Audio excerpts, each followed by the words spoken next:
नमस्ते भाई, जय श्री राम, जय रेवत। ये वीडियो बहुत ही ज़्यादा महत्वपूर्ण है। आज मैं आपको श्वास लेने की वो क्रिया सिखाऊंगा जिससे कि आपको बहुत ही ज़्यादा लाभ मिलेगा। चाहे आप गहरे श्वास लें, चाहे आप अनुलोम विलोम करें, चाहे आप अभ्यंतर कुंभक करें, विधि एक ही रहेगी। आप उसका प्रयोग करके देख सकते हैं। जब आप उस क्रिया से गहरे श्वास लें या अनुलोम विलोम करें तो उसके बाद में आप पाएंगे, यानी कि लगभग आधे से 1 घंटा आप उसको कीजिए और उसके बाद आप देखिए कितना परिवर्तन आप में आया है। परिवर्तन मतलब बल में और आपके शरीर की ऊर्जा में और आपके आनंद में। देखिए, कमर गर्दन सीधी, हाथों को इस पर उठने पर रख लेंगे। अब आपको श्वास जो लेनी है, ध्यान रखें, मैं पहले आपको गहरी श्वास लेके दिखाता हूँ। श्वास जो है पहली बार पेट में आएगी थोड़ी सी, फिर ये ऊपर छाती में जाएगी, छाती फूल जाएगी और फिर उसके बाद में हमें ये कल्पना करनी है, भाव बनाना है कि वो श्वास खोपड़ी से होते हुए नासिका से बाहर निकल रही है। देखिए,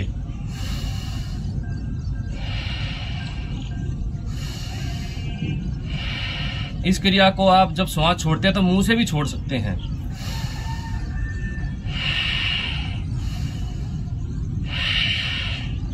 मैंने थोड़ा जल्दी किया, आप इसको मध्यम गति से कर सकते हैं इस प्रकार।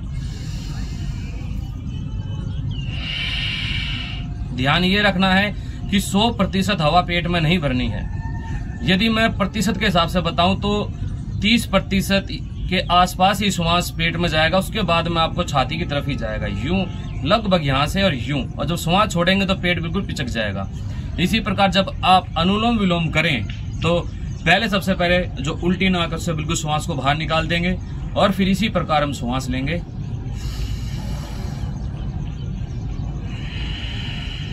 ये मैंने थोड़ा जल्दी किया, आप इसको मध्यम गति से भी कर सकते हैं, ठीक है ना।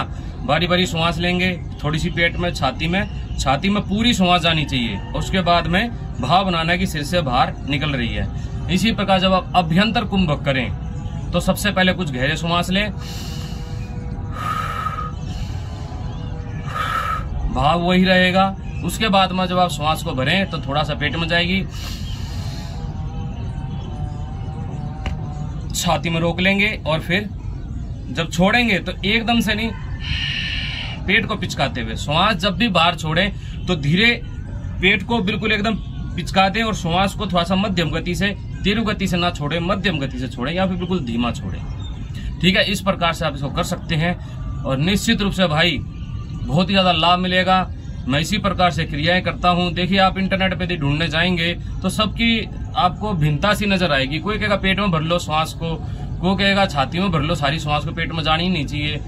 तो भाई जब आप श्वास भरोगे ना, थोड़ी बहुत पेट में तो जाती है, ठीक है ना। और ऐसे कोई बुराई भी नहीं है, ये नहीं है। हाँ, एक चीज है कि आप श्वास पेट में भरकर पेट को फुलाए बैठे हैं, वो चीज सही नहीं है, ठीक है। तो ये चीज है, क्योंकि आपको एक बात समझनी पड़ेगी, जब हम कोई व्यायाम करते हैं, हमें अपना कोई शरीर का अंग विकसित करना होता है, तब हम व्यायाम करते हैं, पूरी एकाग्रता उसी में लगाते हैं। आप अपने पेट को विकसित करना चाहते हैं, यानी कि मोटा बनाना चाहते हैं, तो आप जो है इस पर पूरी एकाग्रता बनाएंगे। यदि आप अपने सीने को, अपनी छाती को विकसित करना चाहते हैं तो श्वास भर के यहीं पर आपकी एकाग्रता रहेगी। और ध्यान रहे, जब आप अभ्यंतर कुंभक लगाए, यदि आप पूरा एकदम 100% भर लेंगे तो आपको जो है एक बल लगेगा फेफड़ों में। जब वो बल लगेगा तो आप उतनी देर तक श्वास नहीं रोक पाएंगे, क्योंकि हम श्वास को भीतर रोककर जब हम किसी चीज पर बल लगा के रखते हैं तो हम अधिक देर तक श्वास को नहीं रोक पाते हैं। तो पूरा ना भरें, थोड़ा सा खाली रखें, ठीक है भाई। तो ठीक है जी, नमस्ते, जय श्री राम, जय रेवत।